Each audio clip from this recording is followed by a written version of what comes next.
Hey there, wild things, I'm Blizzard the Arctic Wolf, and welcome to our December video. Alright, show of pause. How many of you raked up all your leaves during the fall and put them in bags, and then put those bags on the side of the road to be taken to the landfill? Now here's two things you could have done differently. Keep this in mind. Number one, leave the leaves. Certain types of insects like butterflies, bees, and moths, who are essential pollinators, will often shelter and wait out the winter in leaves that are fallen on the ground. And sometimes these insects and other bugs will make tasty snacks for foraging birds throughout the winter. Now, if you have to rake up your leaves, at least put them in a pile. And that way, it's still a shelter for these insects, but it's also out of your way. But if you really have to get these things out of your yard, at least have a compost facility take them, or get involved with a town program that will compost these instead of sending them to the landfill. Alright, let's talk about Christmas trees. Around 96 million Christmas trees are harvested every year around the world.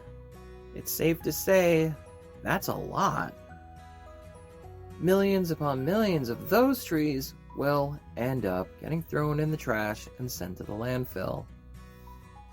Some towns would take your Christmas tree and take it to a facility where it is turned into wood chips, which can be used as mulch. Instead of sending your Christmas tree to the landfill, here are a few things you could do with those. Number one, just like leaving the leaves, you can set a Christmas tree down somewhere in your yard. This can act as a shelter for birds throughout the winter, as well as chipmunks, squirrels, opossums, and other small mammals. Yes, in time the needles will fall off, but this will still serve as a useful spot for food and shelter. Let's talk about wrapping paper. What kinds of wrapping paper are recyclable and what aren't? And could you compost this? Okay, if the wrapping paper is extraordinarily shiny, smooth, metallic, or has like glittery stuff all over it, chances are that's not recyclable or compostable. That means it's got a plastic or some sort of foil lamination on it, and glitter, yeah, can't recycle that or compost it. If it doesn't have any of that stuff on it, chances are it could be recyclable.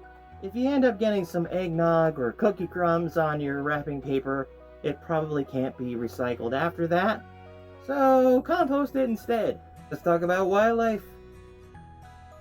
Many of the birds have finished their migration. What that kind of means, some of our northern neighbors have made their way into the north to central part of the United States. A snowy owl is a great example of that. Speaking of owls, in certain parts of America, the great horned owl is about to start courtship and get a nest together to lay eggs. Owls and other nocturnal predators are great natural pest controllers, so please don't use poisons. Inevitably, what ends up happening is that the poison doesn't just stay in the rat or mouse or whatever you're trying to get rid of. If some other animal eats it, including a cat or a dog, guess what? They're now poisoned as well, and that's a problem. I know we kind of mentioned this back in January, but it bears repeating. Until next time, stay wild and stay curious.